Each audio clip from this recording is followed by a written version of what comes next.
संत रामपाल महाराज जी की। बस छोटी सी 2 ही मिनट में अपनी बात को समाप्त करूंगा।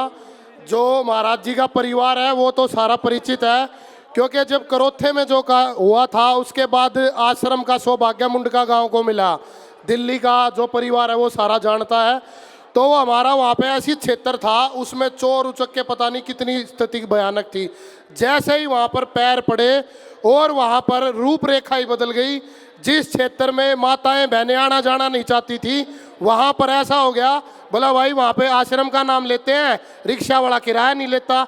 ये किराया देते थे जबरदस्ती, वो किराया नहीं लेते। तो ऐसी पावन पैर उनके पड़े महाराज जी के सारा बेड़ा पार हो गया।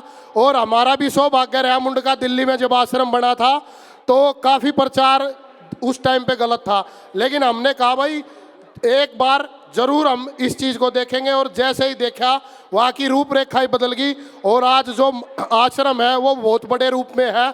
हम तो छोटे मोटे समाज सेवी थे, लेकिन जैसे ही महाराज जी को वहाँ पे देखा, माताएं बहनें 36 बिरादरी, संत कबीरदास जी की जो वाणी वहाँ पर लोगों को सुनने को मिली, जो भाई शादी की रूपरेखा थी बिना दहेज के, इतनी चीज़ें वहाँ पर, मतलब आपको अलग अलग फील्ड के तो मिल जाएंगे, लेकिन सारी क्वालिटी एक जगह मिलना ये सौभाग्य की बात थी मुंडका दिल्ली के लिए।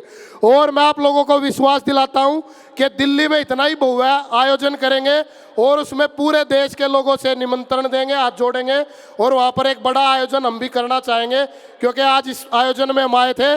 और आपको निश्चित तौर पर पूरे देश में जो अन्नपूर्णा के तहत भाई जो मकानों की मुहिम चलाई, जो मोटर दे के ये मुहिम चलाई, और ये एक जगह नहीं, हरियाणा में तो आप लोगों को भी भाई जो साथी जुड़े हैं नए उनने देखी, इनके पास तो भाई हमारे यहाँ पर सारे सरपंच वगैरह सारे बैठे हैं। भाई एक नेता तो 50 बार के हमारे 7 MP हैं दिल्ली से, केजरीवाल जी भी रहे, कांग्रेस भी रही, अरे बीजेपी है। उन एक बार मोटर की कहो, 2 बार कहो, तीसरी बार फोन ठाणे छोड़ जा है। और आपने ऐसी जगह देखी है कि बिना कहते मोटर पाइप पहुंच जा और लगाने वाले भी अपने आप पहुंच जा और पानी काट के अपना बेरा भी नहीं पाटता। आप तो सीधा ताड़ी लगाओ हो और ट्रैक्टर तक गेहूं बोन चले जाओ हो। तो भाई साहब इस नेक नीति से कोई ऊपर लेगी शक्ति है, वो किसी किसी को सौभाग्य मिलता है। बुराई करनिया ने मिल कर, लेकिन जब आप करते रहोगे ना तो वही बात है, सोने ने कितने दिन पानी में गिरे रखो वो सोना ही लगेगा, और लोहे का कितना ही पेंट करे जाओ वो लोहे आए रहेगा। समाज सेवा जो सच्चाई से की जाती है उसको कोई ठुकरा नहीं सकता, और जो झूठ से की जाती है वो तुरंत दब जाती है। सत्य को दबाया जा सकता है, छुपाया नहीं जा सकता, उसकी जीत होती है। और आप सभी से निवेदन है, जब दिल्ली में प्रोग्राम होगा हमारा भी सौभाग्य रहेगा आप सभी वहाँ पर आए। और सभी सरपंचों, सारी सरदारी, सबका बहुत बहुत धन्यवाद। और देसी घी का खाना मिल रहा है, प्रसाद मिलता है। भाई एक कोई ब्याह करे ना, कितना ठाडा हो, 1 घंटे में क्या दे है भाई, क्यों करके अगर पनीर खत्म हो गया फलाना। और यहाँ पे रसोई ऐसी है, आप 24 घंटे पानी चाय सब कुछ मिलता है। किसकी बदौलत? वो कोई शक्ति है, उसको और भगवान ने चुना है, रामपाल जी महाराज को, और उन्होंने कहा जाओ सेवा करो। भाई सेवक घड़े आवे हैं, राजनीतिक भाई भी आगे बढ़ो, सब बढ़ो, लेकिन सेवा करनी सीखो, झूठ से नहीं। एक बार वोट ले जाओगे दोबारा खिंच जाओगे।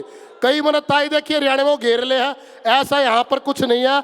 सबको एक दृष्टि से देखा जाता है, बाण बेटी छोटा बच्चा कोई भी हो, सब एक दृष्टि से देखे जाते हैं। मुंडके में तो अब इतना भारा सौदा बना दिया, जो यूआर नया बना ऊपर तभी सब एडी ठाटा देखे हैं, ये चीज़ क्या है। ऐसा तो किसी वहाँ पे बड़े से बड़े मंत्री संतरियों की भी कोठियाँ नहीं है दिल्ली में, जो महाराज जी का आश्रम है।